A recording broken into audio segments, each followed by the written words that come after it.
So this doesn't actually have a whole lot to do with what we are doing today, but it's definitely something that you're going to be interested in. And by the time that I actually get around to using this, it will have been too late for you to pick it up if you're a soaper or a candle maker for your fall line. Because Dana from Cierra Candles sent me samples of a brand new collection that they just started. And oh my God, like,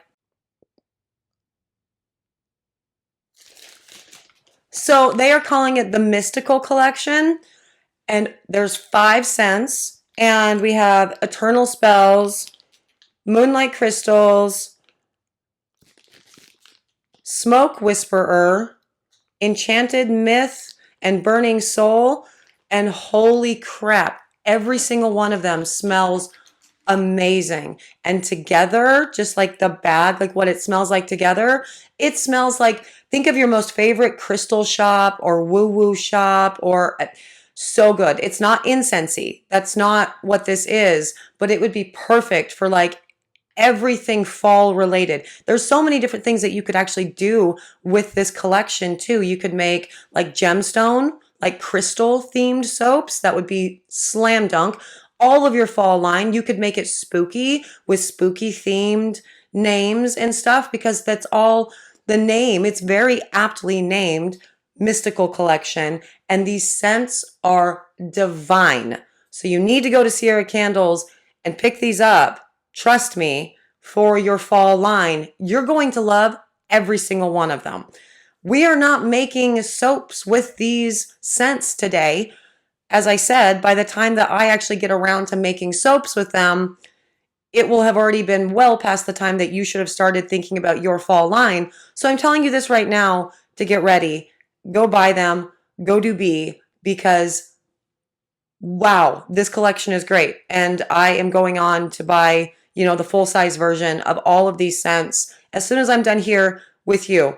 I am going to tell you what we are doing, and it is not Cierra Candles related, in just a moment. But before I do, hello, I am Mrs. Soap and Clay. Let's make stuff.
How's it going, Sudsers? Welcome back to the channel. You are at Soap and Clay, where we make all the soapy things, and you are here for day 78 of 365 days of soap, year 2. And today we are doing soap making terms and what they all mean, because they all mean some kind of thing. And there are a lot of people, especially if you're starting out, that don't know what CPOP is, or what HPOP is, or what CPHP is, or all of the things. Tons of terms. And so we're going to talk about them today and talk about sort of the differences between them, from a soaping perspective, but also to help you with your soapy repertoire, because you need to know the terms so you know that they mean cold process and not, something else vile when you see it on, your soap making forums. And so we will be talking about, again, a whole bunch of soap terms. So let's get to the video and we'll talk all about it there. And that's the thing that we're going to do, right now. Oh God, I can't believe I got sick again when I have to talk about like things 2 days in a row, like actual things. It's great. I have no idea what's happening. And also something's making a very weird sound. Anyway, sorry. Yeah. Cold process, oven process. We are talking about weird soap making terms that can be confusing for the beginners. And you all have heard me say all the time, I'm going to put this into the oven for CPOP and gel. What is CPOP? I get that all of the time. And also I see it spelled out in comments. What is C, like SEE? Pop. And that makes sense. Like totally. Because we should just say like CPOP or something, right?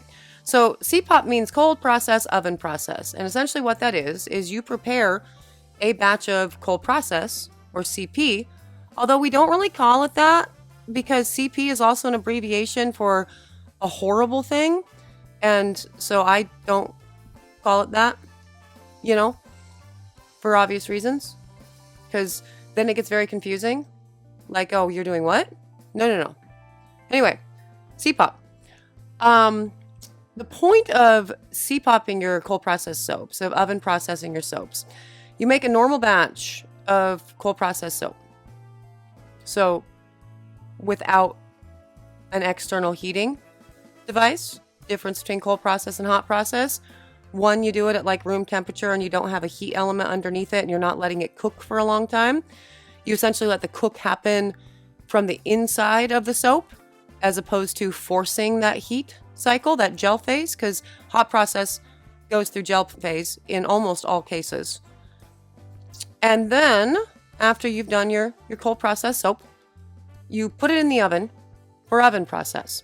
Now, ovens that you would have at your house would be like your regular cooking oven, right? And so you put it on the lowest possible setting, like 180 degrees, and let it warm up.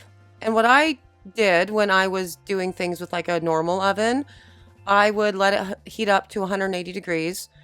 And then as soon as I put the soap in, I would turn the oven off and then just leave it alone.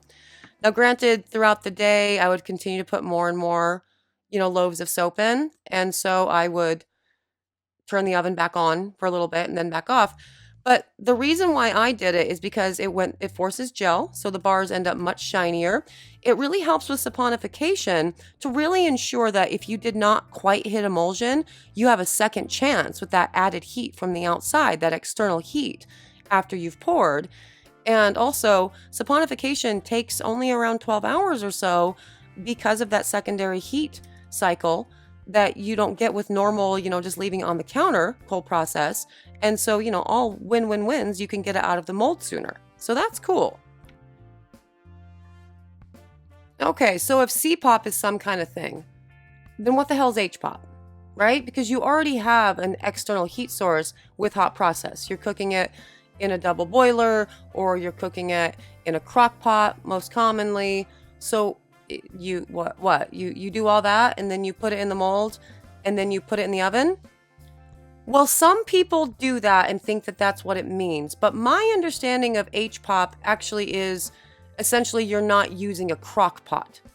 And so if you wanted to HPOP, you totally could. You just mix all of your oils up like this essentially, and then you stick this whole container, oven safe container, into the oven and let it cook there instead of in your crock pot or on your double boiler or what have you, and then take it out after it's reached its gel phase and separate it and do whatever you want and then put it in the mold.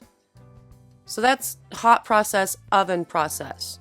Now again, some people believe that hot process, oven process is you go through the whole thing of making the soap in the actual, in your double boiler or in your crock pot, and then you put it in the mold, and then you put the mold in the oven.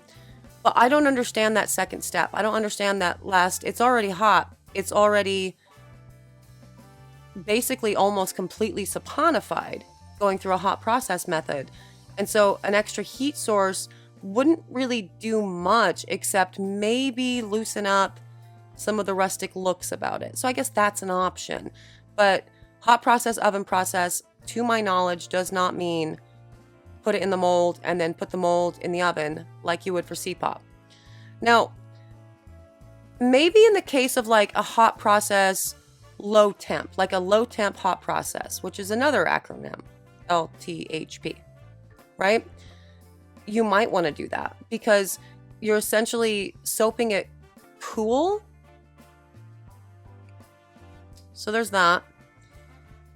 But that also doesn't make any sense to me either. So why would you put it in the oven? Like, why even would you do that? Like, what is the point of a low temp hot process? I genuinely don't know. So if somebody has an answer to that, that would be delightful, because my mind doesn't make sense with that.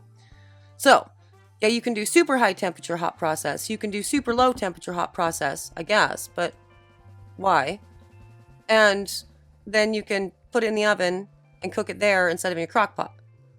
You can also do high temperature liquid soap, HTLS, which you're cooking your liquid soap at high temps. You can do high temperature cold process liquid soap. Same thing. You can do cold process, oven process liquid soap. It all involves putting a secondary heat element to the soap that you've just made. Make sense?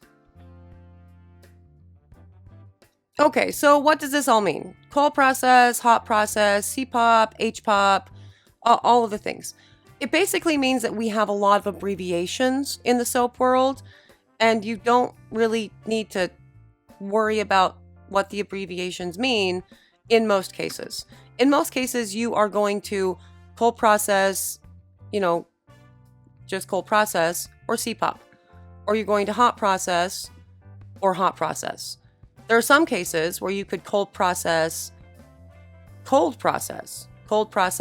process. I don't even know if that's an acronym, guys, but that is the act of taking your cold process soap that you've just made, or your hot process soap, to that, either way, and sticking it in your fridge or freezer to slow down potential volcanoes in the case of like a hot process soap, which would be weird, but definitely volcanoes, and to ensure that gel does not happen in cold process.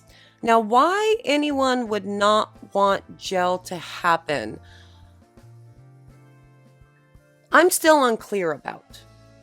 I am sure that there is a very good reason as to why people don't want their soaps to go through gel, but I love how shiny they get and how bright and awesome the colors are with gel phase. And so the easiest way to ensure that your soaps do gel is to stick them in an oven or to hot process. And I like it. I like the way that they look. I like that you are, again, ensuring you're giving your soap a second chance to, if you did not quite hit emulsion, or maybe the soap has adding that extra heat cycle to it really reactivates all of those cool little molecules hanging out in your soap, looking for its matches, and helps them find them, faster. Temperature is a very important thing in soap making, in that it really can change what your bar does, how quickly it saponifies, and, in the cases of hot process, how quickly it cures. But I also disagree with that too. Like, all soap is safe to use after saponification is complete, but hot process still has some water weight to lose. So there isn't really, as far as I'm concerned, any real benefit to hot processing something to shorten the cure time. There are ways to shorten the cure time in cold process, which we've talked about a lot. So, there's all that. Really not important. But all of these terms within soap making, they are, well, with these particular terms, they're just ways that you're adding an external heat source, a secondary heat source. Because remember, soap, if you're just making the soap, this is an exothermic reaction. We have a lot of exothermic reactions going on. The combining of your lye, be it, NaOH or KOH, and your water, exothermic reaction. And it's making a really unstable solution, really pissing, like this is an angry solution when you mix lye with water. It doesn't like it. It's not happy. It's unstable. And so there's a heat that comes off as these particles are bouncing around real fast, trying to find its match. They're not going to find it in the solution. Fatty acids is where they're going to find it. Now, this is true, again, with KOH or NaOH. So there's one exothermic reaction. Second exothermic reaction is when that lye solution, that unstable solution, hits those fatty acid in your oils and butters. And so that creates another exothermic solution. So the soap is already heating up on its own. With cold process, it's heating up from the core. With hot process, it's heating up from the core, but also you have an external heat force on it right away. Cold process, oven process, you're putting essentially another heat process to what the soap is already doing to itself. Thus, you are ensuring faster saponification, a good emulsion, a good, all of the things. And that stamp was super cute, right? That's one of my wholesale accounts, and I love her stamp so much. She has a great logo. Anyway, that was day 78. CPOP, HPOP, and, the skipper too. This Eternal Spells is actually really good. They are all so good. I am, again, not the point. I'm not, and this is not like a sponsored anything. It's just, I was really very impressed with this collection. And I know that a lot of fragrance companies have been putting out collections recently that people have not been happy about. I'm looking at, the company that's just up north from me, really. So yes, there's the cold process, hot process, and other soap making terms that mean some kind of thing. And, hopefully it helped you out. When we are starting out our soapy journey or looking to do something different, if you've been doing this for a very long time, sometimes these terms will sort of spark something in you and go, huh, cold process, hot process, huh? That's interesting. And then you can go do the thing. But now you actually know what the acronyms mean, so you can do the thing. And so to that, I think that's excellent. Yes. If you're interested in more of the back to basics stuff that we've been doing, or the recipe days, or the theme days, or the business building and test days, because we do this daily content, as the name 365 Days of Soap suggests, hey, subscribe. That would be excellent. For those of you who have subscribed, hey, Sudsers, thanks for being excellent. I really do appreciate you so much. I am out of here for today, because as I said, I'm going to Cierra Candles website right now to order big full-size bottles of all of these scents, because I am going to have some fun with these for my fall line, and I think you guys should too, so go check them out. I appreciate all of you for joining me for another round of 365 Days of Soap. I'm out of here for today, but I'll see you guys all again tomorrow for another round of soapy fun. Bye.